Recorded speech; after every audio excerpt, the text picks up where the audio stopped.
Bienvenidos al conversatorio La buena salud, un estilo de vida. Bienvenidos y esperamos que hoy puedan conocer mucho acerca de cómo tener una mejor salud. Comparta esta transmisión con sus amigos y familiares, quienes deseen que tengan una buena salud. Tenemos a un equipo muy preparado de panelistas para poder desarrollar este tema. ¿Sabían que 1 de cada 5 personas muere en todo el mundo por culpa de una mala alimentación? Que el 60% de los adultos no hace suficiente actividad física como para tener una buena salud y que el 80% de los adolescentes tampoco hace suficiente ejercicio como para tener un buen desarrollo. Y hablando de salud mental, entre el 3 y el 4% del Producto Interno Bruto en los países desarrollados es destinado al tratamiento de las enfermedades mentales. Y las economías nacionales invierten varios miles de millones de dólares, no solo en el tratamiento, sino en las pérdidas por la incapacidad de las personas que padecen enfermedades mentales. Entonces es importante que en este conversatorio nosotros aclaremos cuáles son las conductas que nos llevan a la enfermedad. Y vamos a presentar a nuestros distinguidos panelistas. Tenemos con nosotros al doctor Carlos Chávez y González, endocrinólogo y diabetólogo. Bienvenido, doctor. Buenas tardes, le agradecemos a todos los presentes para este conversatorio, sobre todo a las personas que están desde su hogar conectados con nosotros, a los amigos aquí del panel, a los presentes que representan al Ministerio de Salud y Infosalud, también a este equipo que nos ha permitido, este equipo humano, hacer el desarrollo de esta actividad. Muchas gracias. También tenemos con nosotros al doctor William Pleites, economista y director de Fomilenio 2. Bienvenido, doctor.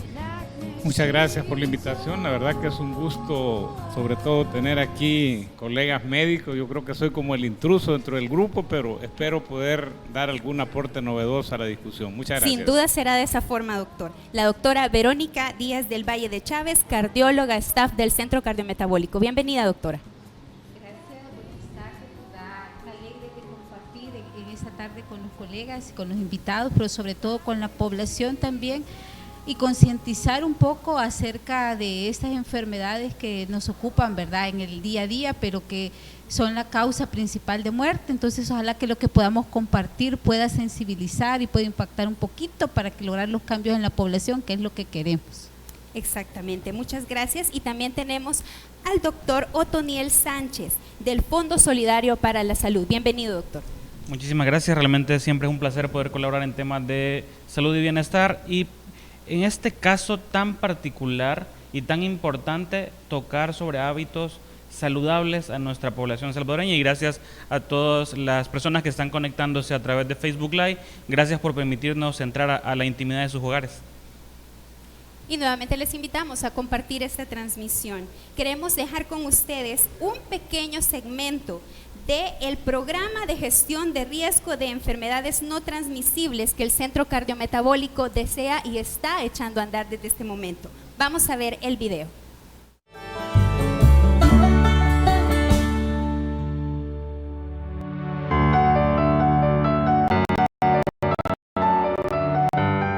Las enfermedades no transmisibles matan a 41 millones de personas cada año, lo que equivale al 71% de las muertes que se producen en el mundo. El programa de gestión de la CEN es una iniciativa de Centro Cardiometabólico que para el desarrollo de la conciencia ciudadana, enfatizando en la promoción de la salud, prevención y tratamiento de dichas enfermedades. Este programa se basa en la estrategia 5x5 de la Organización Mundial de la Salud. Durante 3 meses del año, impulsaremos actividades orientadas a la protección de la salud, manejo del riesgo y control de las ENTs. Cada una de las semanas del mes de mayo estaremos afirmando la importancia de actividades diarias que protegen nuestra salud. La primera semana impulsaremos la actividad física y ejercicio. En la segunda semana nos enfocaremos en la alimentación saludable. La tercera semana trataremos aspectos relacionados al manejo del estrés y la salud mental. La cuarta semana concientizaremos sobre la importancia de evitar las drogas y asegurar ambientes libres de contaminación. En el mes de septiembre enfocaremos nuestros esfuerzos en controlar los factores de riesgo de las ENTs. Durante la primera semana del mes, pondremos nuestros esfuerzos en concientizar sobre el impacto del sobrepeso y la obesidad.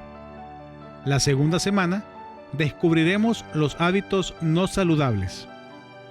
En la tercera semana, veremos la importancia del adecuado control de las grasas en el cuerpo. La cuarta semana, trataremos aspectos muy importantes para el control de la hipertensión arterial sistémica. Para el mes de noviembre, enfatizaremos en el control de la enfermedad, en evitar la discapacidad y la muerte prematura originada por las ENTs. Durante la primera semana de noviembre, trataremos el control de la enfermedad cardiovascular y la insuficiencia renal.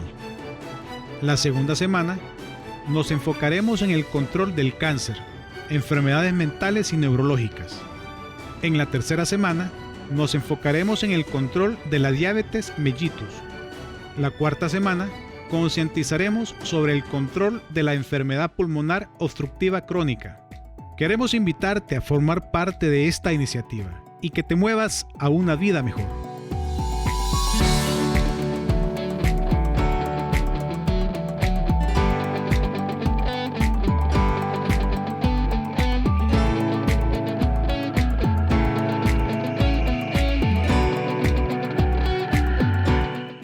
Doctor Carlos Chávez, ya hemos visto en el video acerca de las enfermedades no transmisibles. Por favor, cuéntenos, ¿cuáles son esas enfermedades no transmisibles?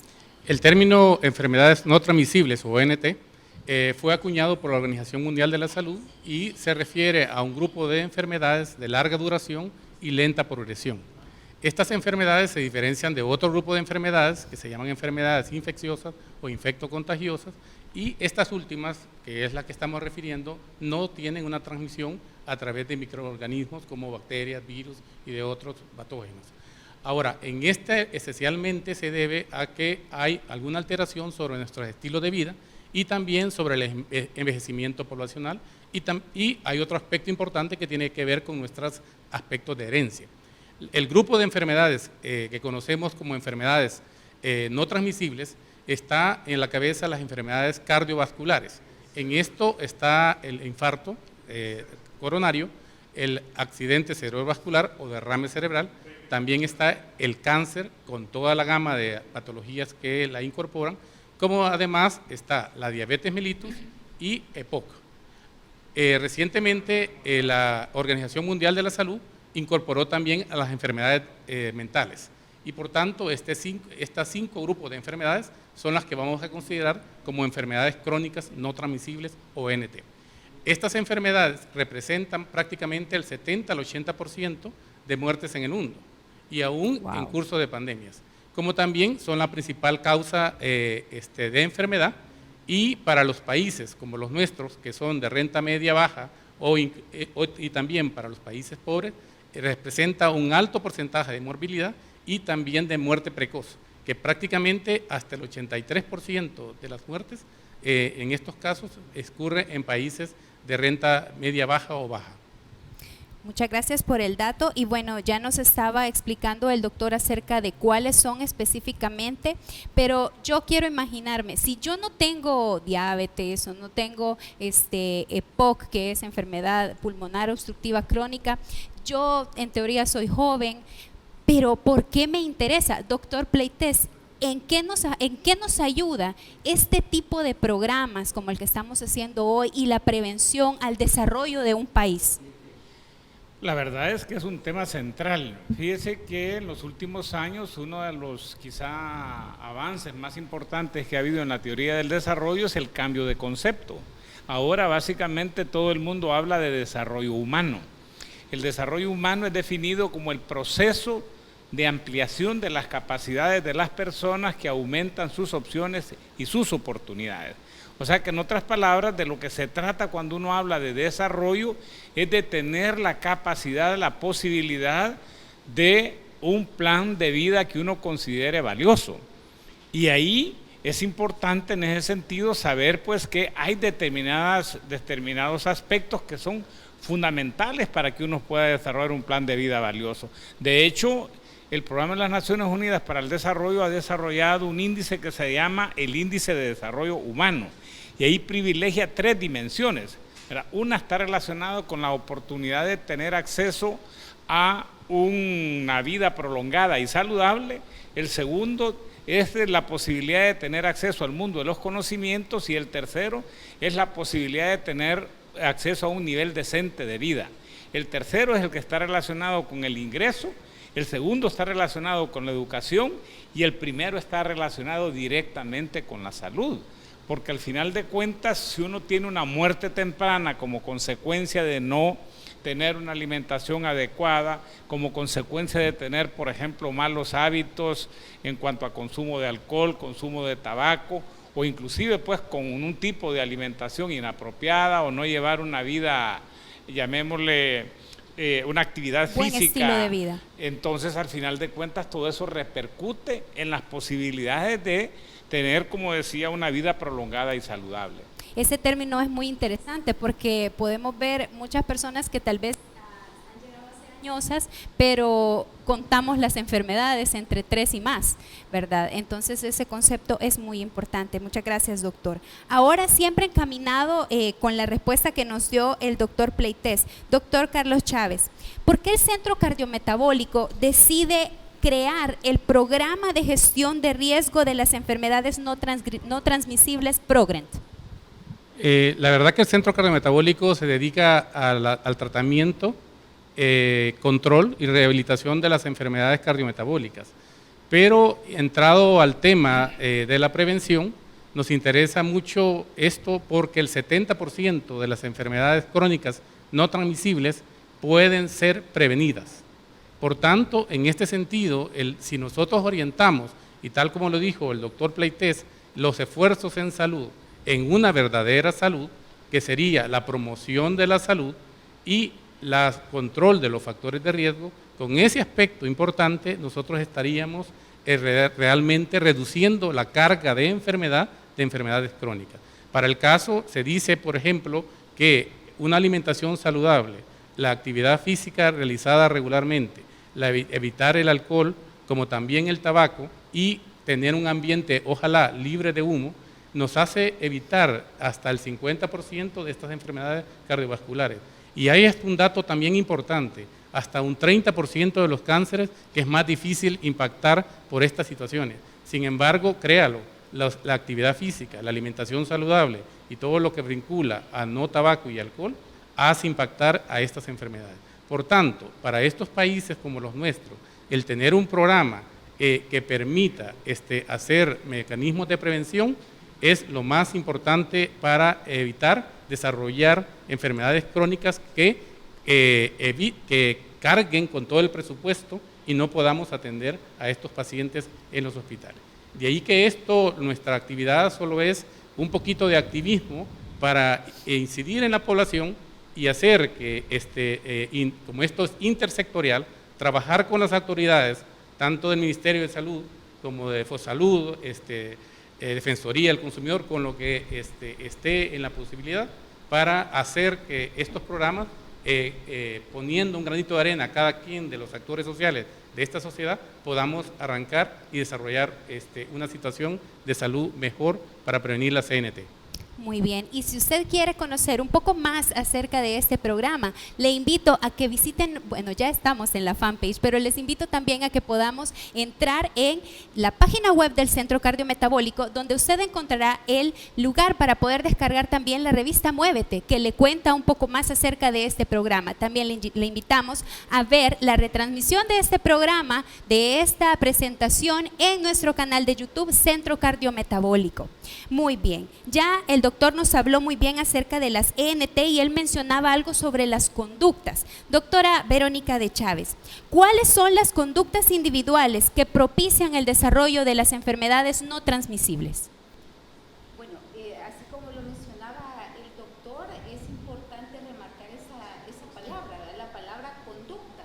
Hemos hablado acerca de estilos de vida y sabemos que el estilo de vida son patrones, ¿verdad?, repetitivos de conducta que nosotros realmente estamos desarrollando en el día a día y que son influenciados por el ambiente social, por el ambiente realmente y por las condiciones ambientales. Entonces, el estimular estas situaciones, el remarcar esa parte de la conducta nos tiene que llevar a ver que existen factores de riesgo que desarrollan las enfermedades, pero que aún estos factores de riesgo son desarrollados por conductas sencillas, como el doctor lo mencionaba, y que se practican y que están presentes al fuera de nuestra frontera, ¿verdad? Internacionalmente, y que están presentes aquí en El Salvador. Podemos decir algunas conductas que van a determinar el que yo tome una decisión, es decir, lo practico o no lo practico, y qué importante eso, porque de ahí determina que puedo llegar a impactar o cambiar el desarrollo de esa enfermedad en mí, y puedo también llegar a impactar el desarrollo y la prevalencia de estas enfermedades en el país y en el mundo entero. Entonces, de esas nosotros podemos hablar, ¿verdad? Algunas como derivadas del consumo, principalmente el uso de alcohol, ¿verdad? El uso del tabaco, y otro, la dieta inadecuada o una dieta malsana. Ahí mencionamos lo que es el exceso de consumo de sal, las dietas ricas en azúcares y ricas en grasas también, y la falta de actividad física. Entonces, si ven, son situaciones que nosotros las vemos y las tenemos nosotros presentes aquí, y que se ven en unos porcentajes bastante altos. Solo nosotros en el país se habla que de inactividad física, una encuesta del 2015, desarrollada por el Instituto Nacional de Salud, habla que tenemos casi un 40% de inactividad física los salvadoreños, 40%. que es 40%, que se compara casi con el 60% que existe en el exterior. Cuando se le preguntó a esa población adulta acerca del consumo de comida rica en azúcares, el 93% de nuestra población adulta tiene un alto consumo en lo que son azúcares. Y hablando pues en lo que es el uso, o podemos decir el abuso, en el caso de alcohol, en el país se establece que puede ser un 9.3%, y para el tabaco, en dicha encuesta, nosotros tenemos como 4.7%, que viene a ser parte de nuestros datos nacionales que tenemos. Entonces, son conductas, son situaciones que nos van a derivar a otras condiciones ya de salud, y esas condiciones de salud a llevar a desarrollar propiamente la enfermedad. Muy importante lo que nos mencionaba acerca de yo decido si lo hago o no lo hago.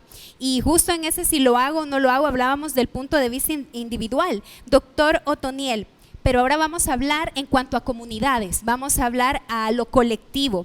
¿Cuál es el rol de las comunidades respecto a promover un estilo de vida saludable? Realmente el rol de la comunidad en general, y cuando hablamos de comunidad estamos hablando de la persona que está justamente en este momento en su casa, vislumbre a sus vecinos, vislumbre que en su entorno como tal probablemente exista una directiva comunal, una ADESCO. La función es vital, y va orientada mi respuesta en dos áreas. La primera, en los entornos saludables, porque estamos hablando de hábitos, pero los hábitos dependen de entornos, y el entorno lo da la comunidad. ¿Será lo mismo una comunidad que esté con ambientes libres de humo versus una comunidad donde se practique frecuentemente el consumo de tabaco, por ejemplo, en el parque?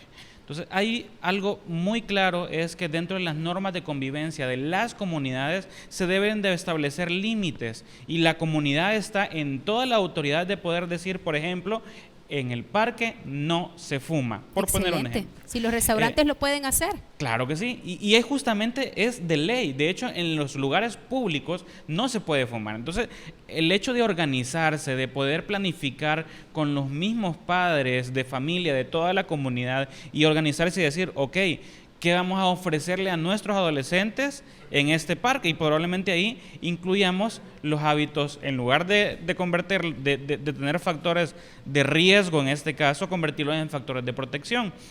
Pongo el primer ejemplo que dijimos, por ejemplo, en una comunidad, y probablemente la meta va a ser que ahorita vaya usted a su comunidad y vea si en alrededor del parque, la cancha de Glorieta, encuentra colillas de cigarro. Figúrese que las colillas de cigarro representa que ahí se ha fumado tabaco. Punto uno. ¿Y quién visitan los parques? Ok, ¿será que fueron a caminar las personas adultas mayores, por ejemplo? Pero los niños a jugar. Prominentemente son adolescentes. Entonces, en ese sentido, es sumamente importante establecer normas de convivencia en el tema de formar directivas comunales, por ejemplo, y justamente esas normas vayan orientadas a la salubridad como tal. Pongo un segundo ejemplo. Tal vez no en una comunidad horizontal, sino en una comunidad vertical. Alguien en su misma casa puede estar fumando, pero el humo del cigarro, por ejemplo, subir al nivel superior y afectar al vecino. Y justamente Exacto. la ley nos dice eso. Nos dice que usted incluso puede fumar en su casa, ¿verdad? En un espacio cerrado donde usted esté herméticamente, que no afecte al vecino. Mientras ya afecta al vecino, ya está en contra de la ley. Entonces, en ese sentido es sumamente importante la organización comunitaria. Y he puesto ejemplo del tabaco justamente porque este mes se conmemora el Día Mundial Sin Tabaco, que justamente es el 31 de mayo, que es el próximo lunes. Pero no solamente el tema de tabaco es vital para el tema de hábitos saludables. Pongamos un segundo ejemplo, el consumo de alcohol. Y el consumo de alcohol usualmente se da en eventos de tipo social. Es decir, el consumo de alcohol se da en fiestas, se da en reuniones entre amigos. ¿Y dónde se decide hacer este tipo de reuniones? Probablemente en la comunidad, en las casas que están destinadas para eso, que son las casas comunales, por ejemplo, en los parques, en las áreas recreativas, que erróneamente se están utilizando para esto. Entonces, en ese sentido, poner normas de convivencia en las mismas comunidades es vital para disminuir y establecer reglas y poner en orden la situación. Quien pone orden, obviamente, es la directiva, y ellos pueden asegurar que el resto de la comunidad siga las normativas de convivencia en el tema de salud. Y ya vimos el punto de vista sobre la salud. A veces tenemos la costumbre inadecuada de no pensar tanto en la salud, pero vamos a hablar con algo que a veces nos duele un poco más. Vamos a hablar de los dólares. Doctor Pleites, usted es economista. ¿Cuánto es el ahorro que puede provocar cambiar el estilo de vida actual por un estilo de vida saludable? Mire, los economistas nos especializamos justamente en tratar de ponerle números a todo, porque partimos de la filosofía que el desarrollo se hace con aritmética y no con cálculo diferencial. O sea que, en otras palabras, es importante que la gente traducir cualquier fenómeno que estemos analizando de la manera que la mayor parte de la gente lo puede entender. Yo, escuchando precisamente al doctor Chávez, ya tenía un cálculo y de repente lo modifiqué. Él decía, bueno, si nosotros como sociedad desarrolláramos campañas eficaces que permitieran reducir, por ejemplo, el consumo de tabaco, el consumo de alcohol, promover, por ejemplo, prácticas de consumo saludable, promover la actividad física. Decía, estamos seguros que probablemente en un 50% se podría disminuir, por ejemplo, decía él, los costos asociados a la atención de este tipo de enfermedades, de estas enfermedades no transmisibles. Entonces, según mis cálculos, la relación es bien alta. El cálculo que yo tenía es que los costos son 125 veces superiores a los beneficios que ocasionan. Pero si los programas tienen una eficacia de 50%, quiere decir entonces que por cada $100 que nosotros invertimos en prevención, podemos estar teniendo como sociedad una retribución de $62.50. O sea, en otras palabras, es un tremendo negocio, es una práctica que puede ser muy importante para promover el desarrollo de un país. De esa manera se hace desarrollo. Exactamente, y es que la prevención siempre va a ser más económica que la curación. Muy bien. Hablando un poco acerca de igual economías saludables, hablando de publicidad, doctor Otoniel, se promociona mucho y ahora pues ya no es solo televisión y radio, ahora los smartphones, con las tablets, en los diferentes canales sociales vemos publicidad y nos borbandean. Incluso los chicos buscan una tarea y en Google AdWords a un lado está la imagen de una X comida rápida deliciosa que menores de 20 años pues tienen, ya no tenemos, un gusto especial por este tipo de alimentos.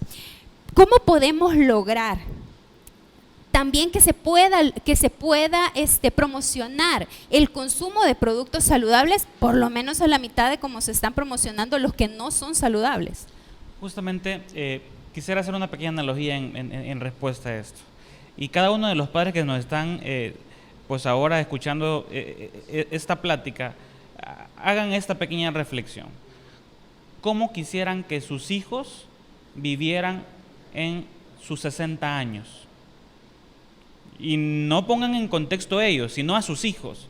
Sus hijos hipertensos, sus hijos dislipidémicos con el colesterol y triglicéridos por las nubes, sus hijos sedentarios y por ende obesos, o peor aún, algo que no hemos hablado, el síndrome metabólico que incorpora hipertensión, obesidad, que puede ser incluso mórbida, diabetes, con insuficiencia renal, con enfermedad pulmonar obstructiva, con cáncer. Quisieran ver a sus hijos a los 60 años con esta gran cantidad de enfermedades. Ahora es de mirar en el espejo. ¿Será que los padres tienen factor de riesgo o tienen estas enfermedades? Pongo esto en contexto porque cuando ya no vislumbramos nuestra propia salud, si no la vemos con las personas que realmente queremos, ya el contexto cambia y ya vemos la importancia de las cosas. Hoy por hoy, la publicidad sí bombardea. Y la publicidad, si nosotros vemos los buenos contra los malos, si quisiéramos verlo así, David contra Goliat, y podemos poner una gran cantidad de ejemplos que da como resultado que sí es cierto, existe una gran publicidad en el tema de comidas que no son saludables, bebidas que no son saludables, productos que no son saludables, dentro de ellos los productos de uso recreacional, alcohol y tabaco. Ahora bien, en todo este contexto, el poder es el conocimiento. Es decir, cuando nosotros otorgamos poder a la población, es justamente cuando le damos el conocimiento de decidir. Y ellos al final en su casa deciden qué comer. Nadie le pone una pistola a decir yo voy al súper y solo voy a comprar bebidas carbonatadas, voy a comprar bebidas que tienen alto contenido en sal, voy a comprar solo bebidas que tienen alto contenido en azúcar, por ejemplo. No. Realmente quien decide el menú de la semana, el menú del mes, cuando hay pago, es la casa. Entonces el problema realmente está en nuestras casas. Entonces el poder de decisión se da orientado al conocimiento. Y justamente este programa sirve para brindar conocimiento y brindar poder a la población. Y primero Dios que lleguen miles de personas y podamos tener ese contexto de poder decidir. Entonces al final es una balanza. La balanza es tan simple como el riesgo y los beneficios. Al final siempre va a existir publicidad, pero lo que tiene que valorar más es el conocimiento de nuestra población sobre estilos de vida que pueden llegar a impactar a la salud, no de ni siquiera nuestra generación, sino de la generación que viene, de nuestros hijos, de nuestros nietos, que dentro de largo plazo va a ser quien van a prácticamente llevar las riendas de nuestro país. Entonces las bases las sentamos hoy. Las bases sentamos hoy con conocimiento de causa diciendo, ok, bebidas carbonatadas, bebidas a azúcar, por ejemplo, son malas para la salud. Entonces en ese sentido, lo importante es reconocer y dar a nuestra población justamente los conocimientos para que ellos decidan. Y cuando ellos decidan y vean y llegan al súper, por ejemplo, digan, ok, me voy al lado de bebidas carbonatadas o me voy, por ejemplo, a los yogur, que son saludables, me voy del lado de las frituras, churritos, y no voy a hablar de marcas, pero en general todo, coloquialmente conocemos los churritos a todas, chucherías, ¿no? Golosinas, o me voy del lado de frutas y verduras. Entonces, en ese sentido, hacer ese clic y reconocer que nosotros tenemos nuestra potestad de elegir lo que consumimos. Entonces, cuando nosotros decidimos comer saludable, por ejemplo, es una decisión que no solamente va a interferir en nuestro núcleo familiar, va a interferir en la siguiente generación, porque van a ser hábitos que van a quedar permanentes en nuestros hijos. Entonces, el conocimiento nos ayuda a solidificar los principios, y los principios son los que nos van a permitir luchar contra el bombardeo de la población. Claro que sí. La verdad que me dio tentación la respuesta del doctor y quisiera quizá compartir algunas cifras que creo que contextualizan bastante la problemática que estamos discutiendo. Fíjense que a nivel mundial el 36.6% de la población tiene sobrepeso. En América Latina ese porcentaje se eleva a 59%. La obesidad 11.5% a nivel mundial en América Latina 24.6%. La inactividad física 23.3% a nivel mundial, 32.4% en América Latina. Consumo excesivo de alcohol 7.8% a nivel mundial, 14% en América Latina. Y finalmente, hay más pues, pero colesterol elevado, 9.8% a nivel mundial y 12.6% en América Latina. Esto lo que le quiere decir, ¿verdad?, es que estos temas que estamos examinando no solamente deben de ser parte, llamémosle así, de la educación familiar, de inclusive la inculcación de valores en la escuela, sino que también tienen que ser parte de la política pública.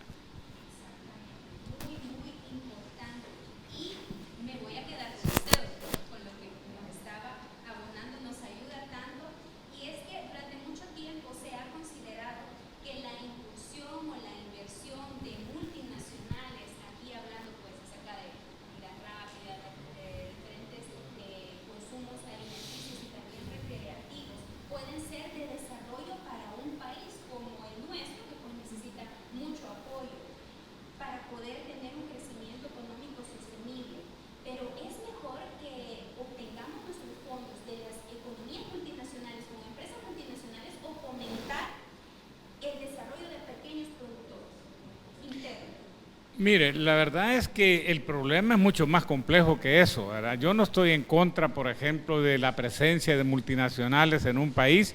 Claro, estoy a favor de la promoción del desarrollo de cadenas productivas en el país, ¿verdad? Los países, por ejemplo, que tienen un sistema agroalimentario más autosuficiente y más saludable, se caracterizan porque prácticamente promueven políticas que permiten que los pequeños productores no solamente participen en las actividades agropecuarias, sino que también participen en la industrialización, participen inclusive pues hasta en la comercialización de sus productos para que puedan tener un mayor valor agregado, porque al final de lo que se trata es de que haya más empleos y más ingresos también para la población.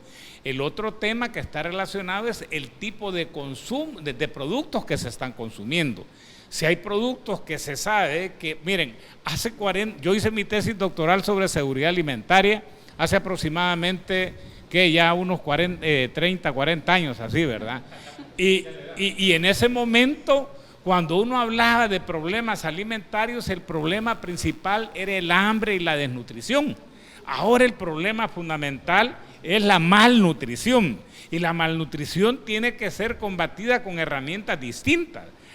Mire, y en economía tenemos una frase típica: si usted quiere promover algo, de incentivos; si usted quiere desestimular algo, de disuasivos. O sea, en otras palabras, o de impuestos o de subsidios, o de normativas que promuevan una cosa o de normativas que prohíban algunas cosas. Exactamente, muy interesante eso de los incentivos y de los disuasivos. A veces también en la práctica médica, ¿qué preferimos? ¿Informar o regañar? También ese es un punto de vista bastante interesante. Y hablando un poco acerca de la práctica médica, doctora Verónica, compártanos por favor, ¿qué nivel de protección nos ofrece la actividad física para evitar las enfermedades no transmisibles?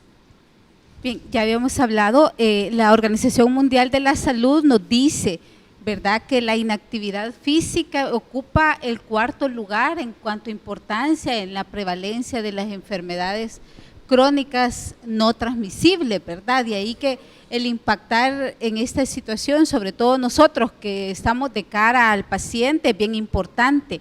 Esta situación, como ya la vimos, estábamos hablando nosotros hace un momento acerca de la prevalencia de la inactividad física. Es tremendo ver cómo cuesta en los pacientes que entren y que entiendan la importancia médica de lo que es la actividad física, y ya no se diga aquella psicológica que también va a tener, lo que va a impactar en el hecho que va a utilizar, y pasa cuando lo vemos en la práctica diaria, el paciente puede llegar a utilizar menor cantidad de medicamentos para un control de la presión arterial.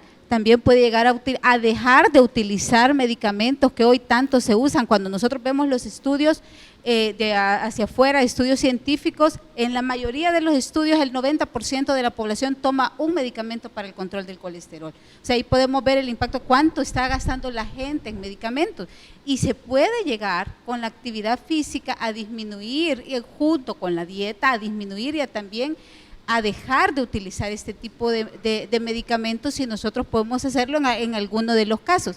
Hay que entender que la actividad física, ¿verdad? Tenemos que contextualizarla para que también los pacientes lo entiendan, el público lo entienda y lo practique, ¿verdad? Exacto. Cualquier movimiento rítmico que nosotros tengamos a nivel de nuestros músculos, de nuestro aparato locomotor, puede ser actividad física, y dentro de esto pues ya ahí se enfoca lo que es el ejercicio físico, ¿verdad? Que el ejercicio físico tiene que tener ciertas características, que tiene que ser constante, tiene que ser programado, tiene que ser progresivo también para que sea. Ahora, si una persona practica ejercicio físico, digamos lo practica 1 hora al día, pero el resto del tiempo pasa sedentario, ¿qué pasa con esa persona? Un sedentario que hace ejercicio. Nosotros, si nos vamos al origen de la palabra sedentario, que viene del latín, trabajar sentado, ¿verdad? Okay. ¿Y cuántos de nosotros tendríamos que levantar la mano si les pregunto aquí que trabajamos 8 horas sentados?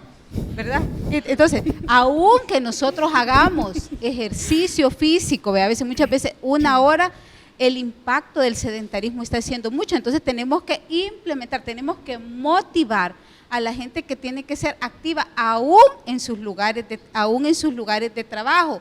Por ejemplo, el hecho de levantarme a traer un documento, y hoy que esa situación de salud que estamos viviendo nosotros nos ha encerrado todavía un poco más, nos ha hecho que nos movamos mucho menos de nuestros lugares de trabajo, está impactando aún más. Entonces, si yo me pongo a explicarles todo lo que impacta y los beneficios que va a tener en reducción de presión arterial, en disminución de placas de colesterol, en disminución de factores inflamatorios en nuestro organismo, ya no sería la mejoría muscular, articular, que hoy pues está generando mucha discapacidad también, pues no voy a terminar. Y por eso nosotros en medicina, al ejercicio y sobre todo al área de cardiología, se le ha dicho en llamar la polipíldora. La polipíldora, nosotros tenemos un concepto de polipíldora médicamente, que es un medicamento que tiene varios principios para tratar la presión, para evitar que me forme coágulos y para bajarme el colesterol. Una pastilla de muchas pastillas. Exacto. Pero la mejor polipíldora descrita ahora por el impacto que tiene es el ejercicio físico. Entonces, tenemos que practicar ejercicio físico. Una persona, para los que nos están viendo, sé que muchos de mis pacientes son personas mayores, para los que me están viendo, perfectamente puede hacer una caminata ligera sin que corra un riesgo cardiovascular. Es decir, no vamos a restringir, mire, usted si no lo ha evaluado el médico, no vaya a hacerlo, pero está descrito por las guías de prevención que las personas mayores pueden hacer una caminata ligera diaria.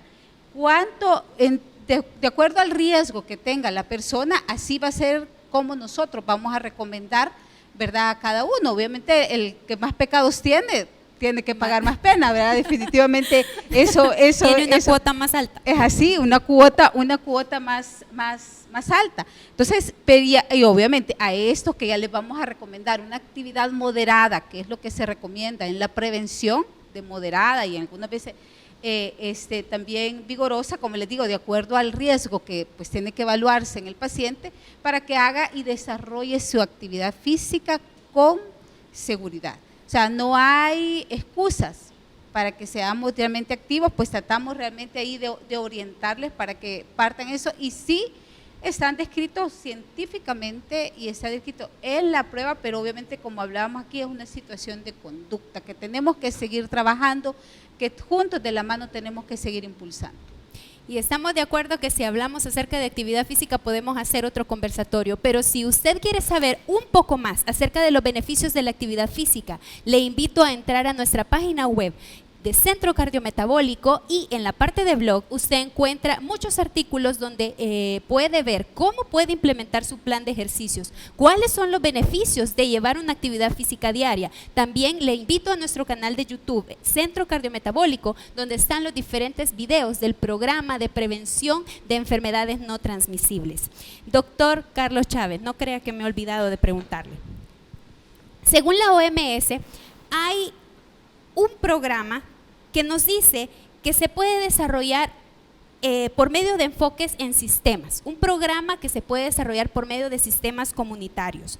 ¿Qué elementos debería componer un sistema para el desarrollo de la actividad física? Interesante, en diciembre del 2018 la Organización Mundial de la Salud, a pedido de muchos estados y de sectores, incluyendo el sector sanitario, el área de la vivienda y otros más que participaron, lanzó un programa que se llama Seamos Activos. Este programa Seamos Activos lo que busca fundamentalmente es un plan de acción mundial sobre la actividad física, y lo establecen en un intervalo de tiempo del 2018 al 2030. Este esfuerzo quiere ligarse con los objetivos del milenio, objetivos del desarrollo sostenible, como decía el doctor, en la esfera de la salud. Obviamente pareciera que la lucha la tenemos perdida, y peor en este campo del COVID, donde la situación de las cuarentenas ha encerrado a muchas personas. Este programa, como tal, es un sistema porque todos los elementos que lo conforman están interconectados y están integralmente asociados. Son 4 objetivos, y empieza oyendo a los participantes en situaciones que hablan de sociedades activas, el primer elemento. Y como lo dijo el doctor Pleites acá, se intenta con esto generar normativas que fomenten la actividad física. Luego viene la parte de, en este mismo aspecto, intentar hacer un mercadeo social, pero un mercadeo que venda los beneficios de la actividad física. Interesante porque siempre el mercadeo va en relación a un interés privado. En este sentido serían como es un macro nivel social, entonces los gobiernos, y mejor dicho el Estado, encargado de hacer un mercadeo social en favor de la actividad física. Luego está el establecimiento del aspecto de, se conoce como, en este sentido, entornos activos. Y ya tú lo mencionaste, Sotoniel, entornos activos. Estos entornos activos es lo que intenta es tener lugares y espacios que promuevan la actividad física, pero de acuerdo a edades, por ejemplo, no marginar a las personas mayores. Exacto. También a los jóvenes, haciendo situaciones que le vuelvan activos, pero, por ejemplo, la práctica de la educación física. Yo recuerdo mucho la práctica de la educación física en mi escuela, ¿verdad? Y cómo esta práctica nos ayudaba mucho. Aparte, estas escuelas que tenían espacios abiertos, donde uno realmente, la palabra decía, van a ir a cabrear, decía la abuela. Entonces salíamos a correr por todos los recreos. Tener escuelas con espacios muy pequeños no va en favor de la práctica. También, aprovechando que tenemos acá instituciones, Fosalud, Ministerio de Salud, instituciones privadas como nosotros o Instituto Nacional de Salud, lo que diría es que hay que incorporar la actividad física a los servicios de salud. Nosotros en el Centro Cardiometabólico un tiempo tuvimos una máquina para hacer ejercicio. Entonces, no hubo ninguna persona que nos pidiese un tiempo para poder hacer la actividad física dentro del trabajo. Y obviamente luego había también el argumento que si nosotros le íbamos a dar el espacio, porque aquí tendría que haber una sincronía, una situación bilateral, es decir que también tenemos que hacer que la situación, si la gente pide, hay que dar el espacio para que la situación se dé. Pero pasa otra cosa, esto está en una, como decimos, en una estratosfera social a nivel de los entornos, pero hay que descenderlo a la gente. Y ya bien el doctor Sánchez hablaba de que si por ejemplo encontramos colillas de cigarro, ahí está un indicativo de jóvenes fumando. Y si encontramos latas, ¿verdad? De las que sean, porque las latas tienen todo lo malo. Entonces, también vamos a tener un indicativo de todo lo malo. Esto lo que reside es encontrar oportunidades, y a la gente se le tiene que buscar y brindar oportunidades, y esto es parte de las estrategias que puede señalar. Y luego viene un tema que tiene que ver con los aspectos de crear condiciones que vayan en relación a sistemas. Ahí está el tema de la gobernanza, como también el tema del liderazgo, y creo que es muy importante estas tres situaciones de formas activas: hacer sociedades activas, hacer entornos activos, personas activas, como también sistemas activos. Si nosotros hacemos esto, probablemente estaríamos desde un nivel macro hasta un nivel micro muy sobrepasando la posibilidad que tiene en meta la Organización Mundial de la Salud de tener para el 2025 una reducción del 10% del sedentarismo, y para el 2030 un 15%. Es una cifra muy pobre para un 40%, y hay estimaciones incluso hasta de un 70% de sedentarismo en algunas zonas. Por tanto, si definiendo la particularidad que habla la doctora de Chávez en términos de conductas sedentarias, que establece de que si nosotros mantenemos nuestra actividad laboral por 2 a 4 horas sentado, el ejercicio que hagamos se reduce sus beneficios. Entonces, tener una conducta activa es el antídoto para un sedentarismo, y esta conducta activa debe de ser en la casa, debe de ser en el trabajo, debe de ser en los transportes, en todos los medios que nosotros utilicemos. La virtualidad nos ha creído que nosotros podemos ser seres virtuales también en nuestros aspectos de nuestro comportamiento. Y la verdad es que, como siempre dicen, ¿verdad?, nos va a superar la realidad. Tenemos que movernos. Si nos movemos más, esta será la clave para que nosotros tengamos un mundo más sano. Exactamente. Muy bien. Vamos entonces ahora, doctor Otoniel, hablando un poco acerca de salud mental. Según datos oficiales, se estima que un poco más de 1 de cada 10 personas vive con un trastorno de salud mental. ¿Cómo un estilo de vida saludable puede contribuir a reducir este impacto? Y realmente esos datos han incrementado en este periodo de pandemia. Y esto es una triste realidad, que COVID-19, por ejemplo, no solo vino a atacar la salud de la población, digo salud física, porque si vemos el concepto real de salud, no solamente es la ausencia de enfermedad, es un concepto mucho más integral, que incluye el óptimo estado físico, que obviamente es la ausencia de enfermedades, pero también un aspecto psicológico que tiene que ver con la salud mental, un aspecto social que tiene que ver con el miedo a salir a la calle, por ejemplo, por la incertidumbre de contagiarse, el miedo, por ejemplo, de que se contagie un padre, madre, alguien que tenga un factor de riesgo. En ese sentido, el concepto de salud es tan integral que incorpora uno de los 3 pilares, que es la salud mental.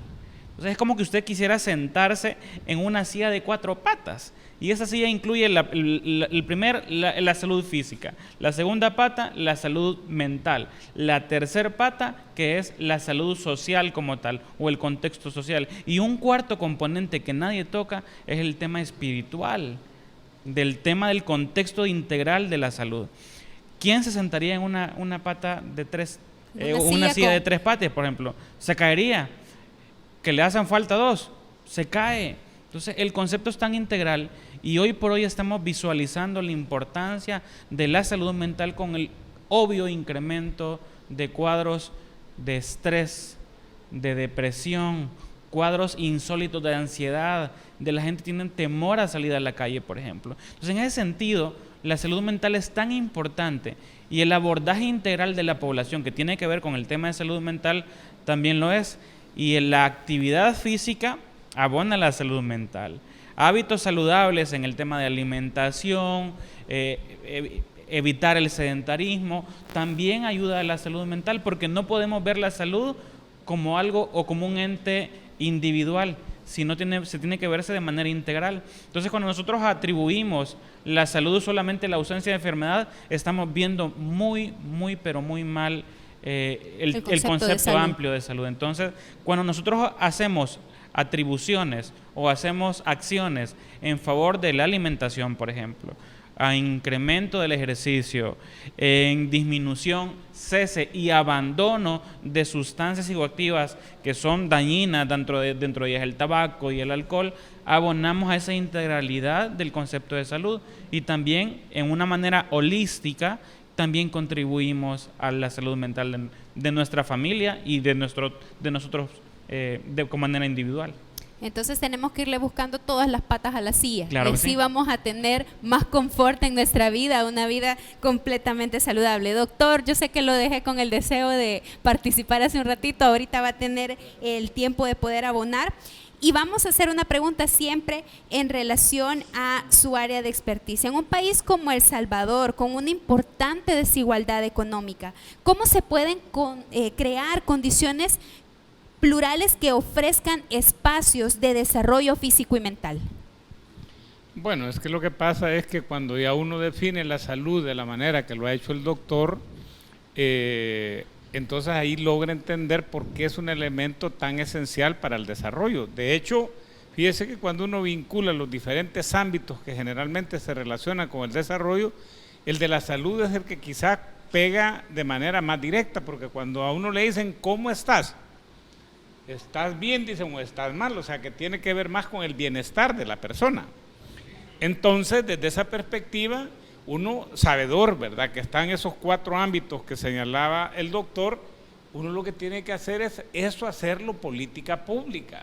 Es que mire, nosotros hemos estado viviendo quizá más de 3 décadas de lo que yo le denomino un neoliberalismo o un liberalismo excesivo.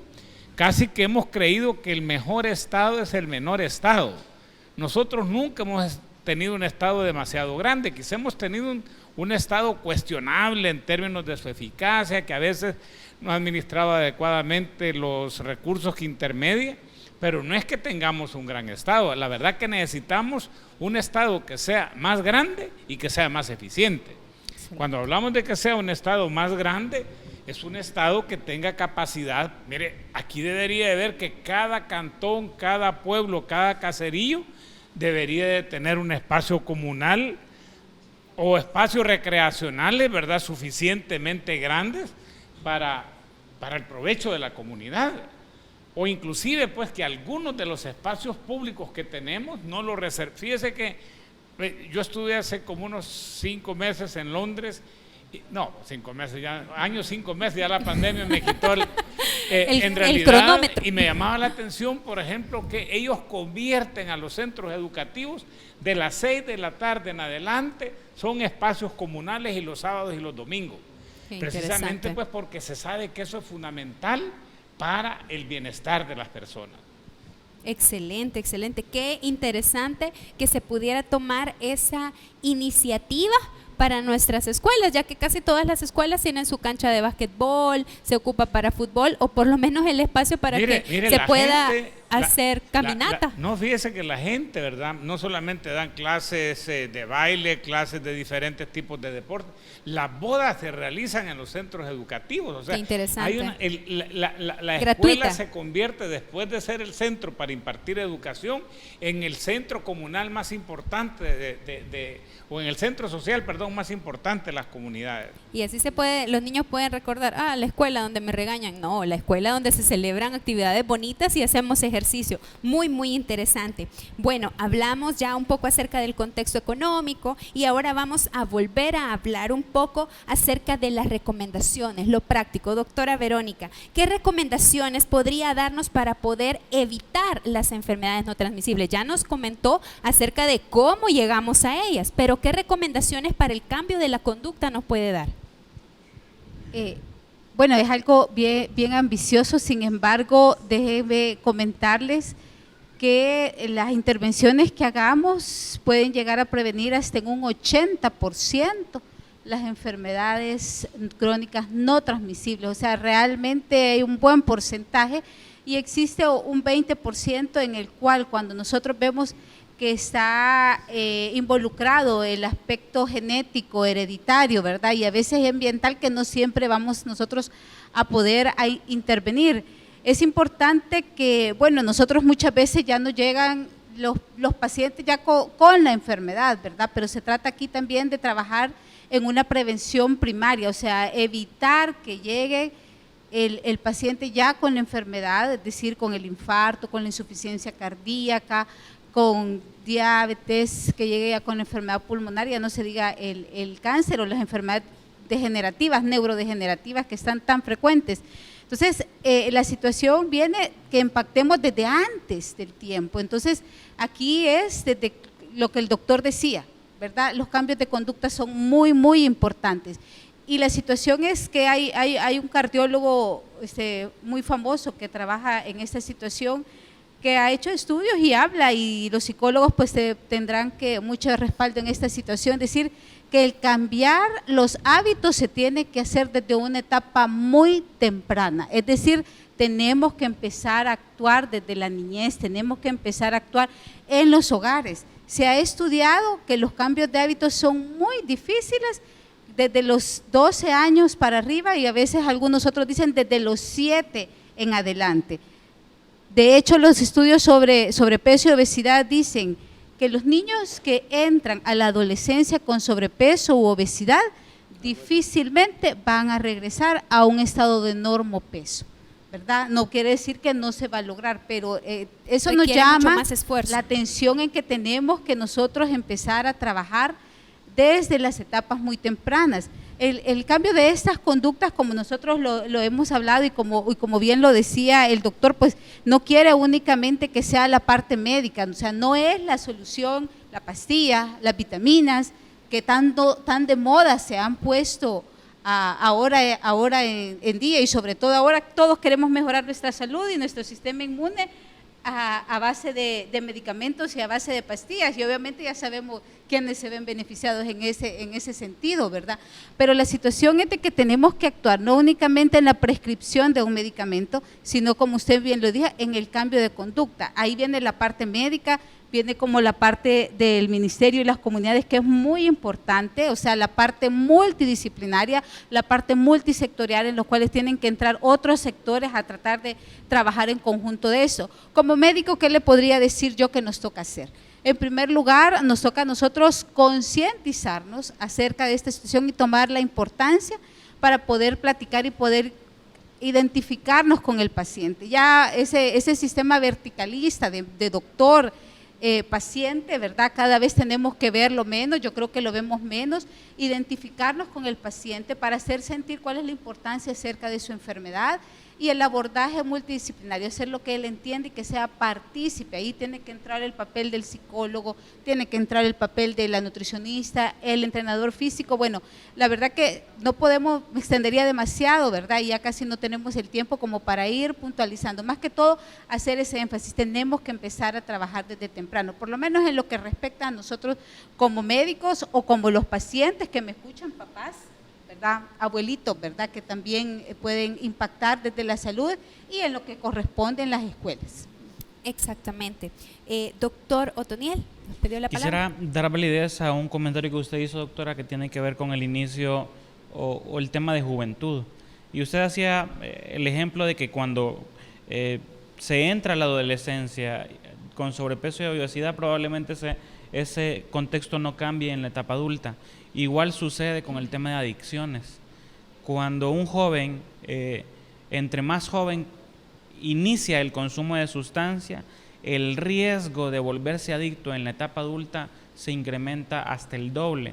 Y esto es muy, muy, muy crítico. Y por eso los esfuerzos es para retrasar el conocer sustancias psicoactivas, dentro de ellas tabaco, alcohol y otras drogas, en la etapa joven. Porque el cerebro de la persona joven es inmaduro, y al ser inmaduro, la conducta adictiva tiende a perpetuarse en la edad adulta. Muy similar con lo que sucede con las personas hipertensas juveniles, pues igual van a ser hipertensos en la etapa adulta. Igual sucede cuando alguien comienza a consumir sustancias. Entonces, lo principal es identificar si alguien ya comenzó el consumo de sustancias o hábitos inadecuados en la juventud, hacer el cambio hoy mismo para que las repercusiones en la etapa adulta pues no sean graves. Exactamente, muy importante como nos ha compartido usted cómo podemos lograr disminuir el consumo de drogas en nuestros jóvenes. Pero ¿será importante esto en el sentido de que El Salvador es un país donde se consume muchas drogas o no? Claro que sí. De hecho, el último reporte de la Comisión Nacional Antidrogas, que toma por contexto el 2019, es el reporte 2020, pero toma contexto el 2019. Solo en El Salvador se reportaron más de 14,000 atenciones relacionadas directamente al consumo de sustancias psicoactivas. Nuestro país genera actualmente alrededor de 1,600 muertes anuales.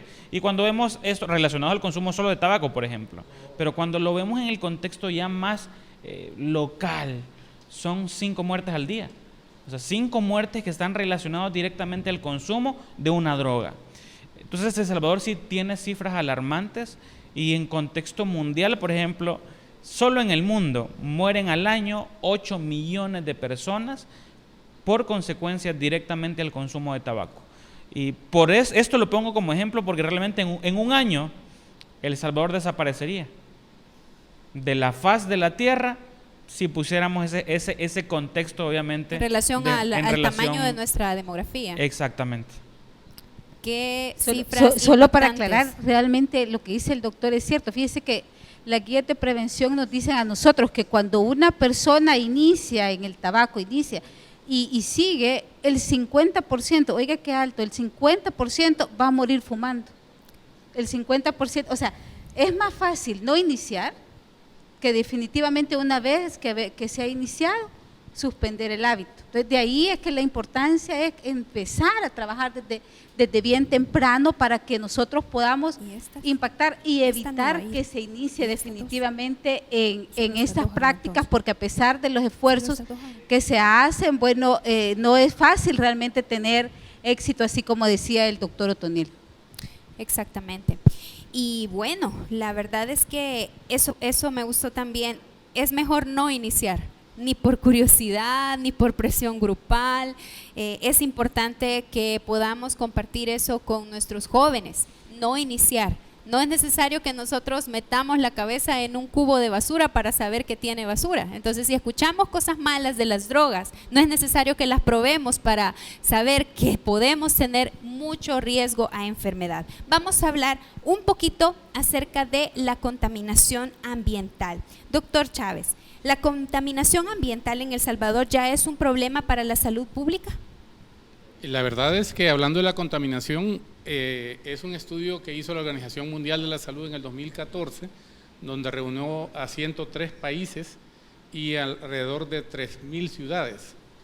En esto se hablaba de que el 92% de los ciudadanos que vivimos en las ciudades estamos en un alto nivel de contaminación ambiental. Ahora, el asunto es que esto, unando a lo que nos dice el doctor Sánchez, la situación es que también internamente en nuestras familias, en nuestros hogares, hay un alto nivel de contaminación, porque la contaminación de las casas es por el consumo de gas natural.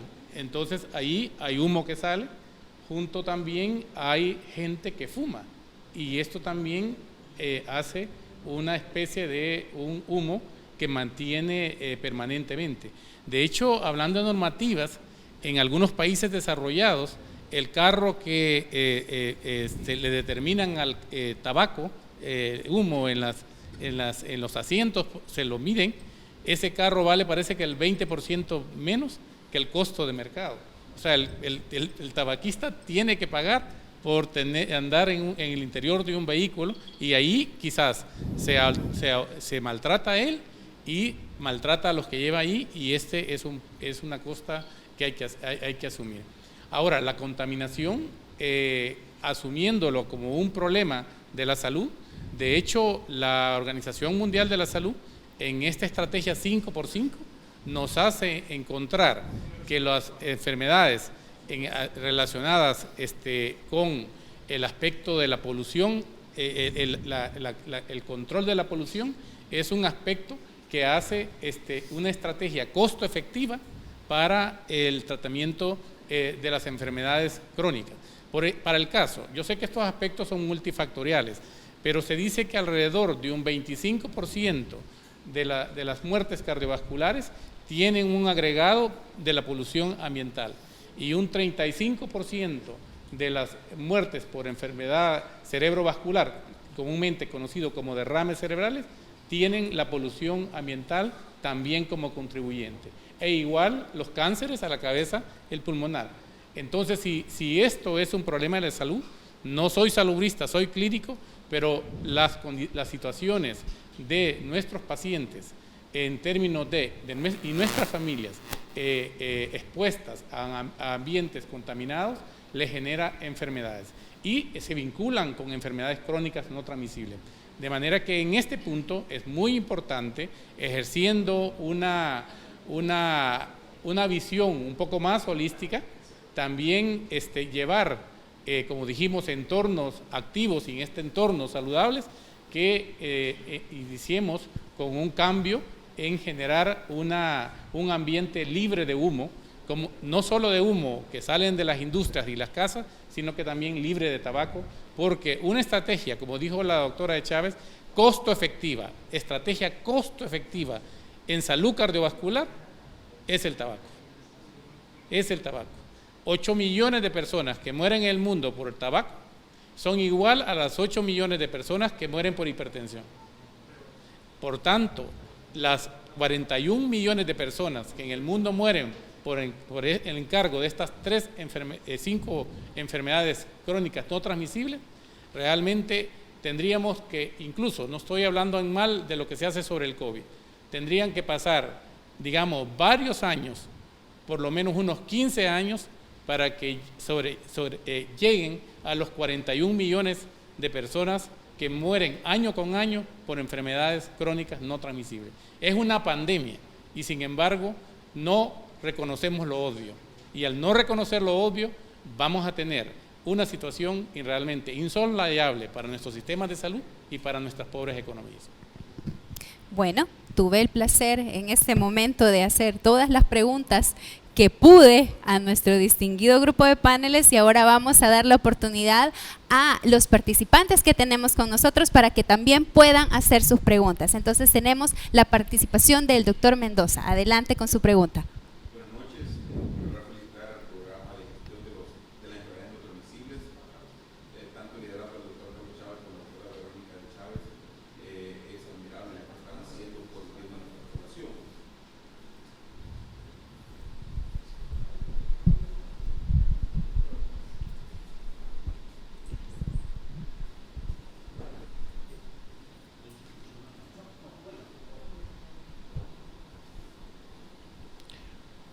Bueno, buenas noches. Es de verdad un honor estar compartiendo con ustedes, ser un invitado y ver la magnitud y el impacto de este tipo de programas.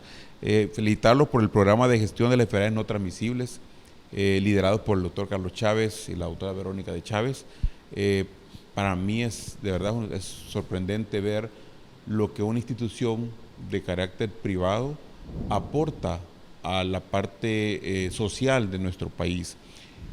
Comentario breve y la pregunta puntual. Comentario breve es que nuestro Ministerio de Salud está haciendo grandes esfuerzos por cada día tener un mejor registro de las enfermedades y por hacer estudios que nos den datos de la mayor fiabilidad. Por ejemplo, en este momento el Instituto está realizando el levantamiento de nuestra encuesta para MIX para poder tener datos. Recuerden que esto fue hecho la última vez en el 2014, ya toca y entonces ahorita se está realizando. En septiembre estarán los datos para poder ver cómo estamos, como muy bien lo han dicho ustedes, la obesidad en nuestro país está arriba del 63%, que fue el último dato que tenemos, y así podríamos hablar de otros datos.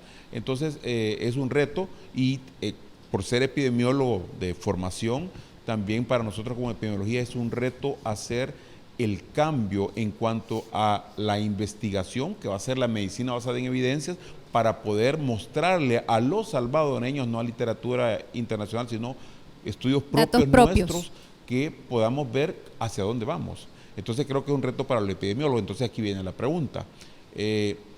¿Cómo podríamos, como Ministerio de Salud, lograr que más instituciones privadas, o llamémoslo organizaciones privadas, puedan sumarse y que no solo se centren en la atención y el diagnóstico como ha sido la tradición, y dar este giro que ustedes están haciendo? Quizás me gustaría conocer un poco el inicio, la idea y los aportes como empresa privada que se puedan dar, porque creo que esa es una de las grandes debilidades que tenemos como sistema, porque recuerden que el Ministerio, el Seguro y Infosalud cubrimos más del 97% de la población.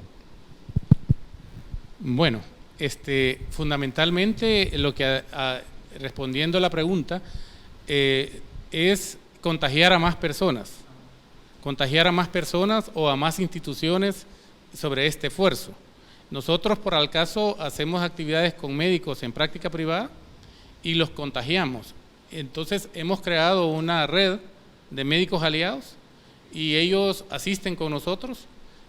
Hacemos, incluso el doctor Pletés nos contribuyó una vez. También. Y es que el contagio viene de que la situación es que no debe ser el coto del médico esto, ni coto de cualquier personal sanitario, sino que esto es intersectorial y probablemente lo mejor es transsectorial, porque la salud es una situación que corresponde a todos. Entonces, basado en eso, nosotros hemos creído que podemos ir contagiando a más personas y entender que en un entorno no saludable no se salva la población, porque nos gusta hablar en tercer persona, no nos salvamos nosotros mismos también, porque aquí hasta el egoísmo cuenta, porque la verdad es que si tenemos un entorno no saludable, nosotros caemos también en unas conductas no saludables porque influye sobre nosotros. Luego, ¿qué otras cosas? Hay algunas organizaciones en las que quisiéramos estar participando que son del interés de las empresas privadas y se crean ahí situaciones de sector de salud, que no lo hay.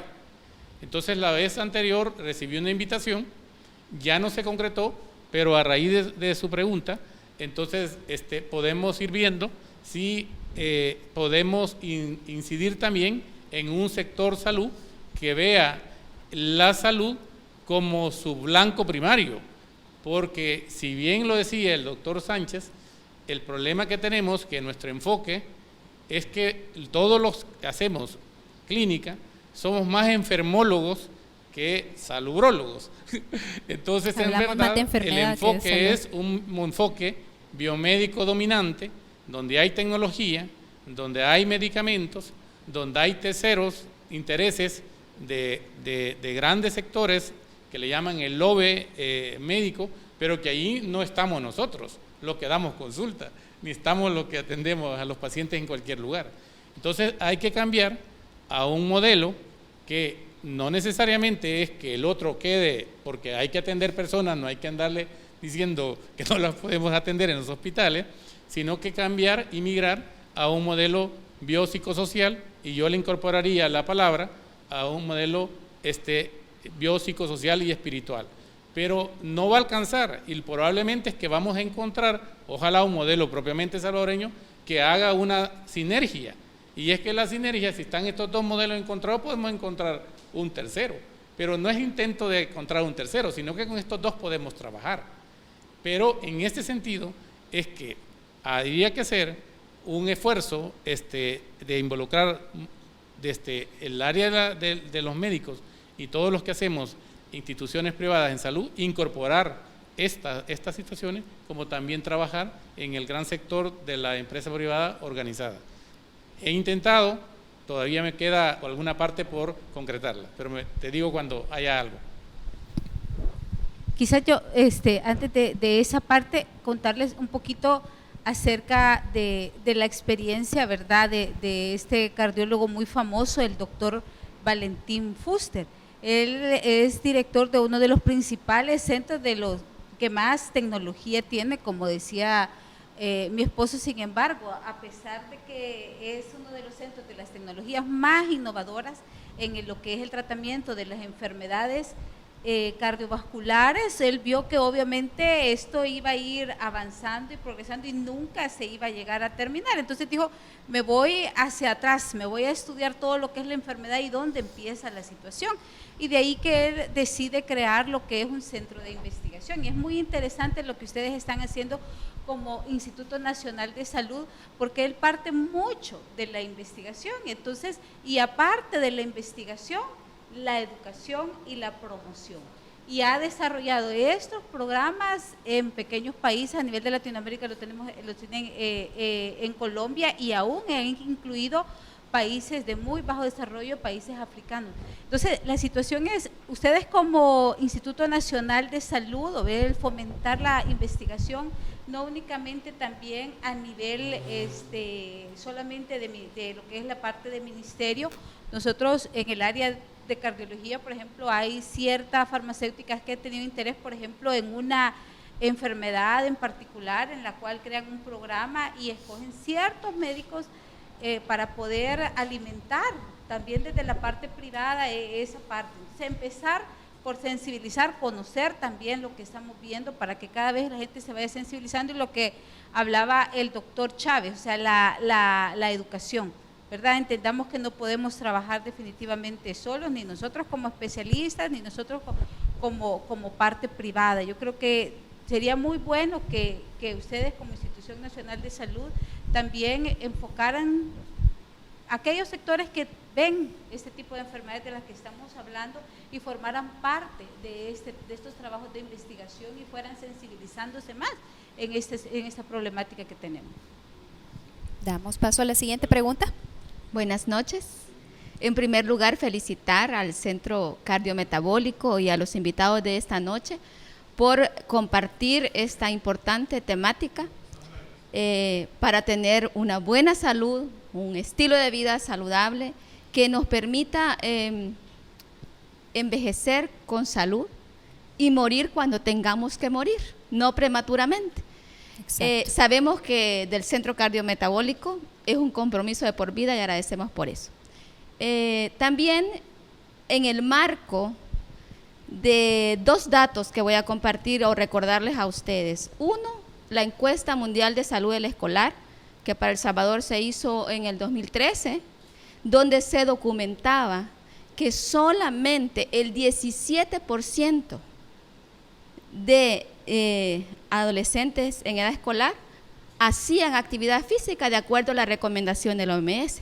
Démosle la vuelta a ese dato, si solo el 17, ¿cuánto es el nivel de sedentarismo? 80%. ¿Verdad? Entonces es un dato alarmante en comparación con los datos que ustedes han comparado.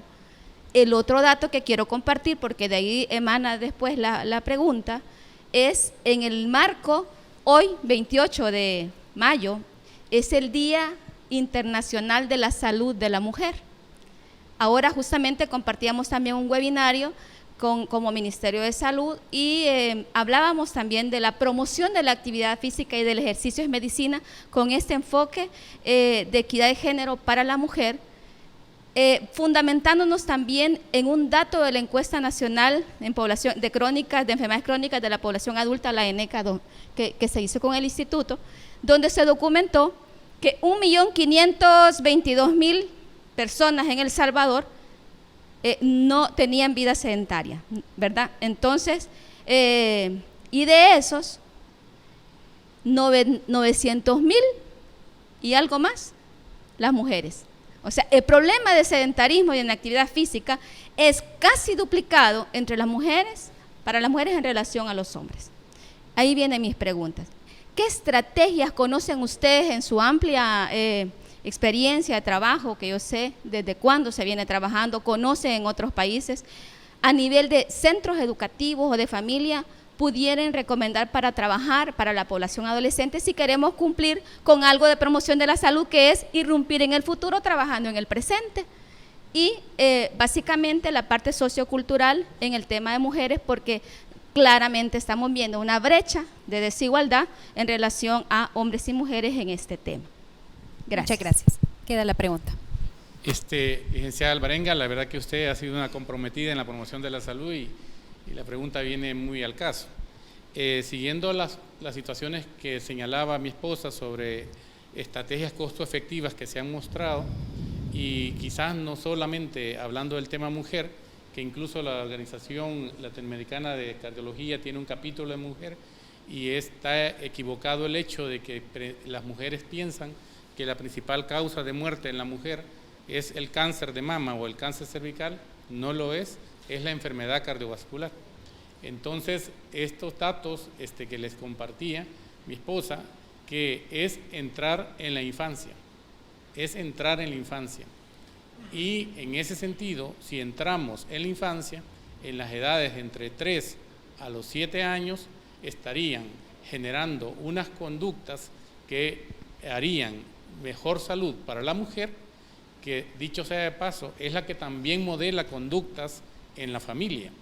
Entonces, se vio ahí en estos estudios promovidos por el doctor Valentín Fuster, en Colombia, en España, Estados Unidos, países de África, en el que si nosotros hacemos eso, se logra mantener el cambio conductual en los niños. No, incluso los mismos niños modelan conductas en los padres, porque ya los padres no cambian, e incluso modelan conductas en los maestros. Y estudiando los 3 grupos, niños, padres y maestros, la situación quedaba más herida en los niños, un poquito más en los maestros, quizás por las 8 horas que pasan con ellos, y mucho menos en los padres. Entonces, vea la situación. Pero quizás, mi esposa, si desde el punto de vista de la Sociedad Latinoamericana de Cardiología y el capítulo que tienen de la mujer, hay alguna estrategia que ustedes puedan conocer mucho más. Sí, ya quizá para ir cerrando lo que decía el doctor, en lo que es la parte de la prevención a nivel escolar, este es el esfuerzo que quizás más se ha logrado promover a lo largo del tiempo. Vea, Colombia es un buen referente con este programa que se están haciendo, empezando desde muy pequeñitos, lo hacen hasta con unos muñecos caricaturas muy conocidos, vea Plaza Sésamo, para empezar a impactar. Hay literatura también que se está dirigiendo acerca de ellos, y yo podría recomendarles esta estrategia desde el punto de vista que es la más exitosa y la que se ha logrado difundir en diferentes países, ¿verdad? Con la iniciativa y el interés que el doctor está teniendo. A nivel de lo que es el capítulo de la mujer de la sociedad latinoamericana, no ha sido realmente fácil. Se está logrando hacerlo que impactar, sobre todo lo que apenas se está trabajando y llegando a lo que es la parte de la concientización en el problema de la salud cardiovascular de la mujer. O sea, cuando nosotros comparamos salud cardiovascular entre la mujer y al hombre, obviamente a la mujer es la que sale perdiendo, es la que sale muy más afectada. Entonces, existe lo que es a través de la CIAC, que es la Sociedad Interamericana, la que está haciendo principalmente trabajo, pero más que todo a nivel de concientización y educación. Hasta ahí es donde nosotros podemos realmente ver lo que se está haciendo. Doctor Pleites. Bueno, yo lo único que quería decir, ¿verdad?, es que en este tema yo seguiría quizás la recomendación de lo que hizo Napoleón Bonaparte en Francia. Él hizo 3 cosas que prácticamente marcaron la salud de Francia y de Europa en el futuro. Y él dijo, básicamente, la recuperación de las calles, de los parques y de los mercados. Y adicionalmente del transporte público.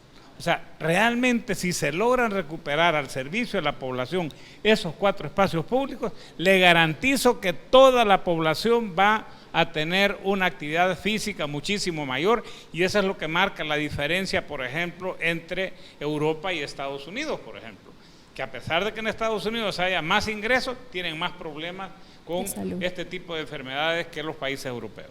Muchas gracias. Vamos con la siguiente pregunta. Bueno, buenas noches. Me dijeron que estábamos sobre tiempo, así que voy a enviar las felicitaciones.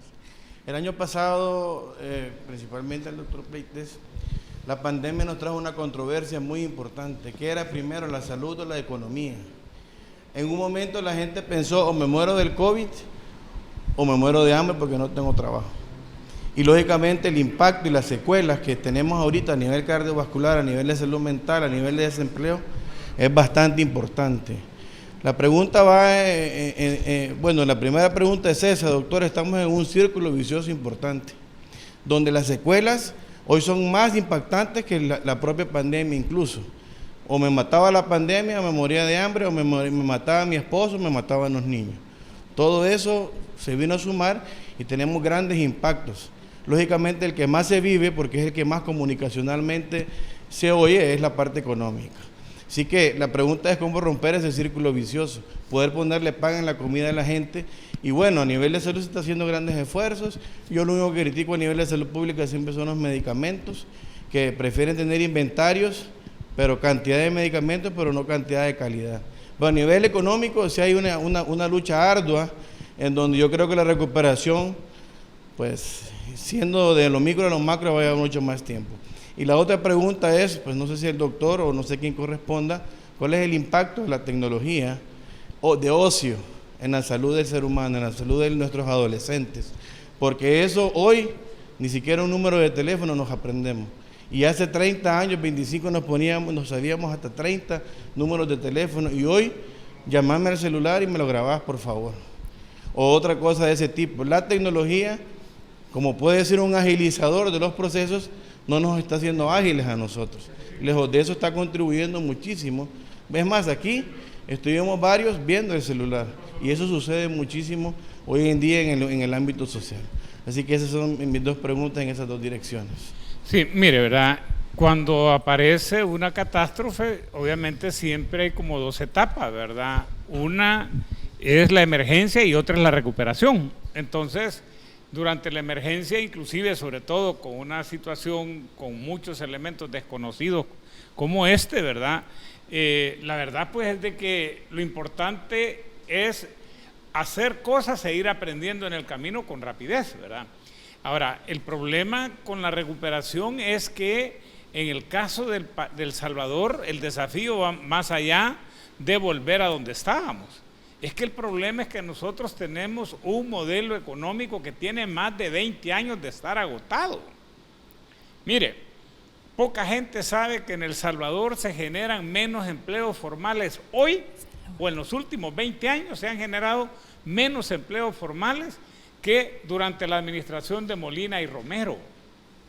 Durante la administración de Molina y Romero se generaron más empleos formales por año que de 1999 en adelante. Entonces, estamos generando 13,000 empleos por año y estamos necesitando, a pesar de la gran cantidad de gente que se va, por lo menos 50,000. Si no se fueran los que se van, estaríamos necesitando 100,000 empleos por año. Pero eso es básicamente el resultado de que nosotros, así ingenuamente, hemos caído en un modelo económico perverso que está basado en que la gente se vaya. Aquí, para que la economía funcione más o menos bien, se tiene que estar yendo el 1% de la población por año. Y eso es un modelo, como digo, perverso, porque destruye la familia, genera violencia, tiene una diversidad, pues, genera consumismo. Miren, parte de todo lo que estamos discutiendo acá es porque en este país, y lo van a ver ustedes, sobre todo en los pueblos, hay más dinero que nunca circulando, pero hay más dinero malgastado que nunca también, ¿verdad? O sea, entonces, y ahora el problema nuestro no es el consumo, es el consumismo. Entonces, para eso hay medidas de política, pero honestamente mire, a mí me enseñaron que la política económica no es solamente un ejercicio técnico, sino que es una correlación de fuerza. Uno tiene que, al final de cuentas, imponerse en una correlación de intereses. Aquí vaya a ver usted las gremiales empresariales y probablemente se va a dar cuenta que quienes más peso tienen son los que están en el sector comercio. Porque en realidad aquí ha dejado de ser rentable producir, ya sea productos agropecuarios o bienes industriales. Son los sectores que menos han crecido y son los más intensivos en generar empleo. Quise solo hacer un comentario, y justo las palabras que estaba mencionando, me vino a la mente algo que pasó en marzo del 2020. De hecho, ni siquiera estaba dentro de Fosalud. Y en una entrevista en un medio de comunicación yo dije, muchos aprenden de los errores propios, es decir, aprenden en el camino justamente como usted lo dijo. Pero actualmente, en ese momento yo me sentía confiado porque había visto que el gobierno en ese momento estaba haciendo acciones que preveían errores que habían cometido otras latitudes, otros países. Habían cerrado en ese momento las fronteras, había interpuesto la cuarentena y hizo una serie de acciones en ejemplo de lo mal que habían hecho otras latitudes, y por eso es que hoy por hoy en nuestro país pues el tema de COVID-19 está controlado. Y si lo podemos poner en contexto de Latinoamérica, en contexto, por ejemplo, comparándolo con Brasil, comparándolo con otras, por ejemplo, Chile, Argentina, México, Estados Unidos, España, Italia, donde han habido 2 olas, 3 olas de contagio, y nosotros actualmente podemos quizás estar agradecidos que las cosas se han hecho bien. Entonces, en ese sentido, quizás el impacto en la salud mental no ha sido tan caótico como pudo haber sido si no se hubiesen tomado las estrategias que se tomaron, ¿no? Y con el tema del uso de la tecnología, esto es sumamente delicado, porque hoy en el mundo globalizado el uso de las tecnologías de comunicación, las TICs, justamente conllevan a la comunicación global, y sin las TICs no hubiéramos podido sobrevivir, por ejemplo, en el tema académico, no hubiéramos podido sobrevivir en el tema del teletrabajo en medio de la pandemia. Entonces es de sopesar. Obviamente hoy por hoy el uso de las tecnologías es vital, así como la economía es vital, pero también el tema del cuidado de la salud también lo es. Y es más, hoy por hoy, el tema comunicacional de beneficio para nuestra población que pues las consecuencias que tiene. Obviamente, si hay alguien, un adolescente, por ejemplo, hiperactivo, que ya conlleva un trastorno de hiperactividad de base, obviamente el uso de la tecnología puede ser ya un tema que debe de ser evaluado médicamente. Pero hoy por hoy el uso de la tecnología es de poner una balanza. Obviamente hay mucho más beneficios hoy por hoy en el tema de la pandemia que los riesgos a la salud que tiene. Exactamente. Muy bien. Agradecemos a nuestro tan especial panel de doctores por todo el conocimiento que hemos recibido en esta noche. Agradecemos también a nuestra comunidad Aliados de Corazón porque han estado desde el inicio compartiendo este conversatorio. Y queremos invitarles a que puedan seguir nuestras redes en nuestras diferentes entregas. También desarrollamos y vamos a continuar desarrollando material de beneficio para nuestro conocimiento en salud. Y antes de irnos queremos decirle, sembremos educación porque cosecharemos salud y bienestar. Muchas gracias por acompañarnos y que Dios los bendiga grandemente.